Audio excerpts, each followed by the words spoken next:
Welcome to the Voice for Mount Pleasant podcast, featuring discussions and interviews about the people, places, and events that make Mount Pleasant such a special place.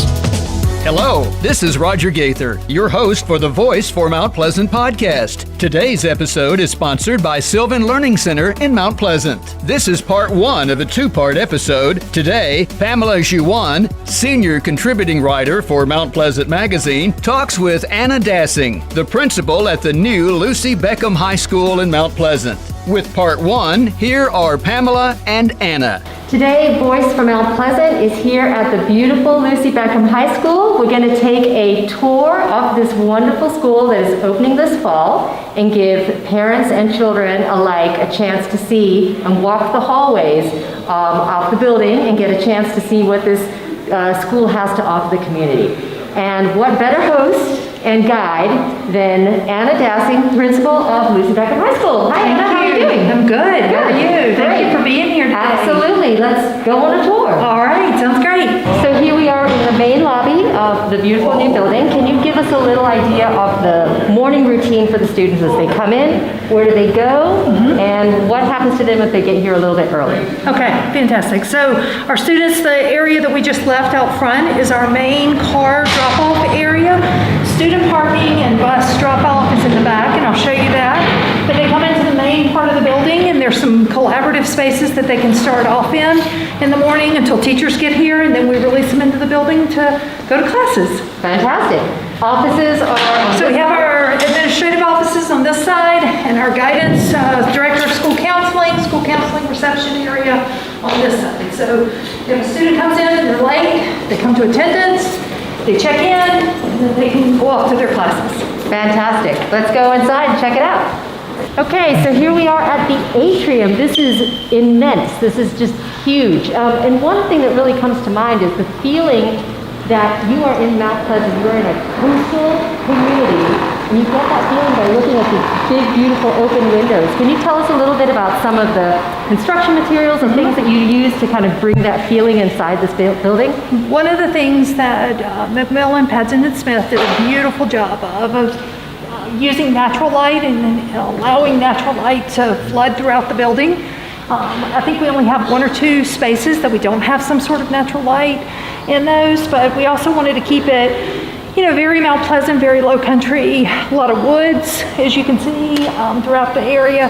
The mural that goes up all 3 stories is all about Mount Pleasant, so take a look at it. So everything in the mural was created, Gil Schuler, local designer illustrator, created this. He also did the Mount Pleasant logo, Town of Mount Pleasant. So professionally designed, but everything relates to something at Mount Pleasant. One of the very cool features that I've heard about Lucy Beckham, and now I'm getting a chance to see it, are these shared spaces. And if you can tell us a little bit about One Lunch, which I believe will best use some of these spaces that the kids can come out to. Yeah.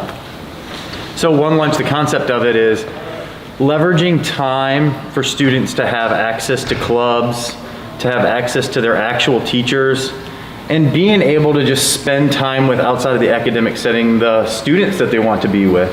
There's so many schools that have multiple lunches, but when you can get everybody in the building, the educators and the students together at once, the possibilities are really endless of what they can do with that time.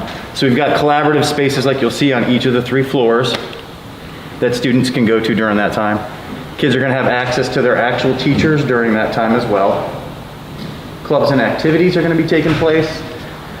Think about the kids that are bus riders that don't really connect or weave into the fabric of the school sometimes.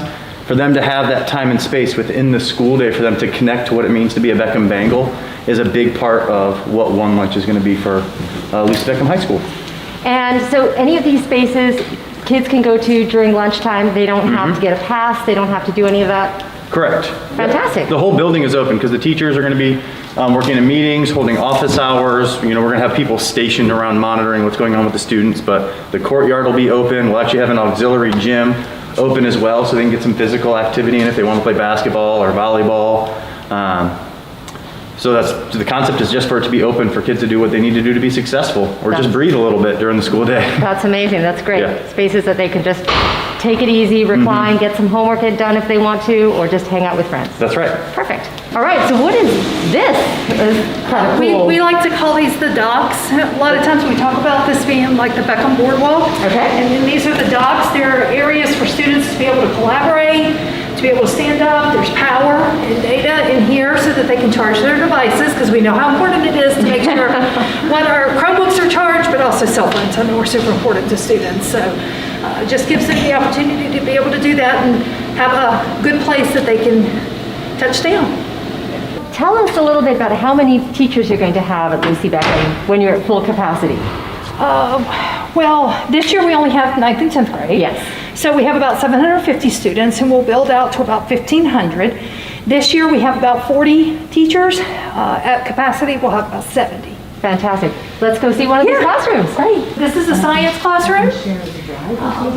These are called Access Lab benches. You can see from the different specimens that are on the table. This is Scarlett Crawford. Scarlett waves so your students can see you. And this is Alex Valdez. She's actually one of our art teachers. Hello. They're collaborating on their personal finance class that they're teaching together. So I'm going to let Dan show off these cool tables. So one of the things with space too, so these are the access tables, so they can go from seated height to standing lab height. So with just a simple remote, the teacher has the power to actually control the whole room to get the desks to whatever specific height that they need them in. All of our science labs have electricity, power, gas, water. Teachers have the ability to be able to shut those off. What is this? I'll let Ms. Crawford tell you what that is. That is a fume. It's a fume hood for chemicals and things like that that maybe shouldn't be in the air system. Homework was a constant battle. She was falling further and further behind. We thought if we just push harder. Pushing harder didn't work. Sylvan worked. Sylvan worked. Sylvan worked. At Sylvan, our certified teachers use personalized programs to help motivate students achieve their personal best. The results aren't just in her grades. Her attitude is different. See how Sylvan can work for your child. Visit sylvanlearning.com today. I'd heard a lot about the modular furniture that you got for Lucy Beckham. Can you tell me a little bit about where you got it from and kind of the concept behind it? Yeah, so the furniture is actually, it's called VS Thumbprint Shift, if you want to know the gory details, but everything is on wheels, and each individual piece, you'll notice these are 2 different colors. They can actually be configured. I really like what she's done with this. This is a new configuration. I'll show you in some other classrooms. It can just be put single student, pairs, quads, and even this furniture can circle up into one big circle, and we've got several classrooms that will show you that as well. But easily movable, super flexible, standing height for students that prefer to stand. Lockers or no lockers? No lockers. No lockers? No lockers. All right. Students are all going to be issued a Chromebook. Okay. So much of their work is going to be digital, electronic. Students also use their phones constantly.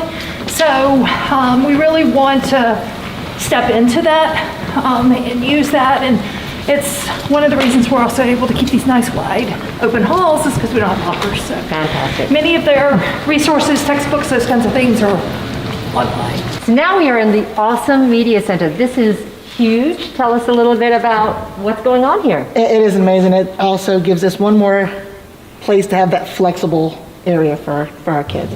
So you can see that there's flexible seating. Those are some of the Chromebooks lined up there, but all of that has seating along it as well. This is a space that kids can come and do collaboration, as well as come here during one lunch, during their independent learning time. It's just a very flexible use of this space, in addition to just being, the media center. So here's just some of it. It's all movable so that it can be moved to, kids can collaborate. We've talked a lot about social emotional learning. This is a place, where kids can gather and, share ideas, as well as, like I said, meet with their teachers, meet with the media specialists.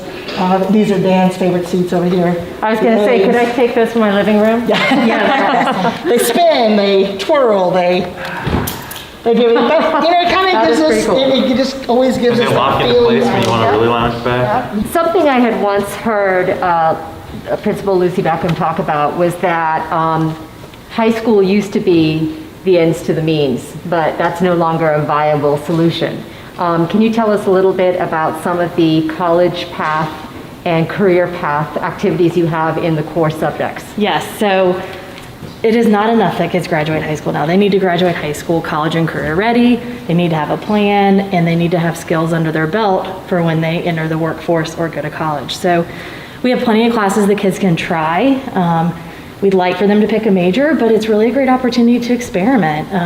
We have engineering classes, we have vet science, we have building construction, journalism, surely I'm forgetting something, and more to come as we grow. So lots of different things in different areas of the sciences and arts for students to try.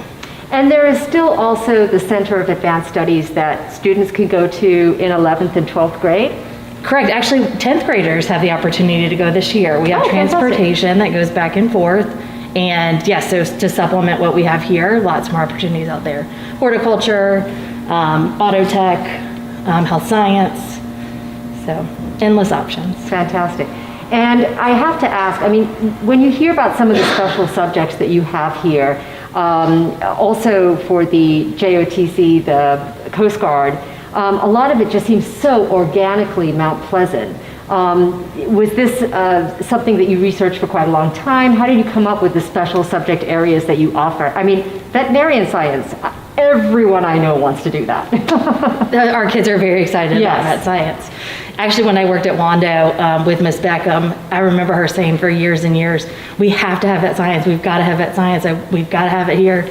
And she was so right. I mean, we've got full classes and just really excited kids about it. But yes, definitely research. I mean, building construction especially in this area. Absolutely. It's going to be a big hit. This is a pretty amazing room. Can you describe a little bit what's going to be happening here? Awesome. This is a Mac lab. So these are Apple computers, the latest and greatest that we have. We're planning to do, in conjunction with our art department, a lot of visual art and design, but then also within the computer science department and some of the other areas, just really giving students the latest and greatest technology to be able to learn how to use and produce really high quality work with these devices. Another awesome space also in the Media Center.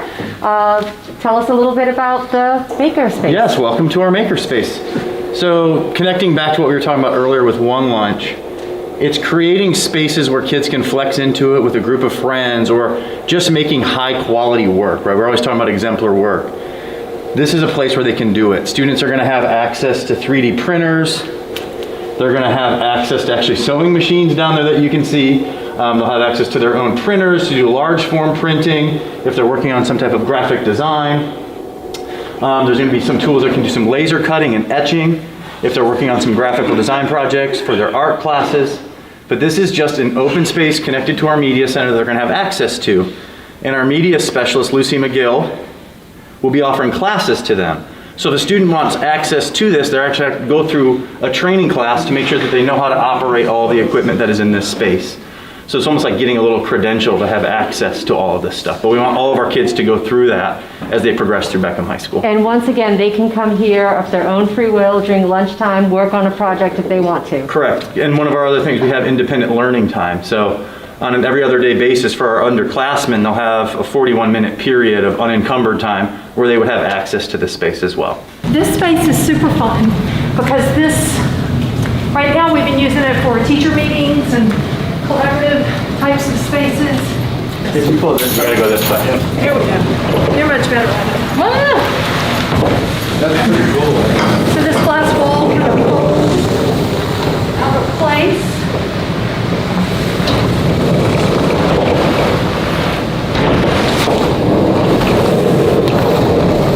So you can open it up or keep it closed if you wanted to have that separation of space. So this is why they call them nano walls.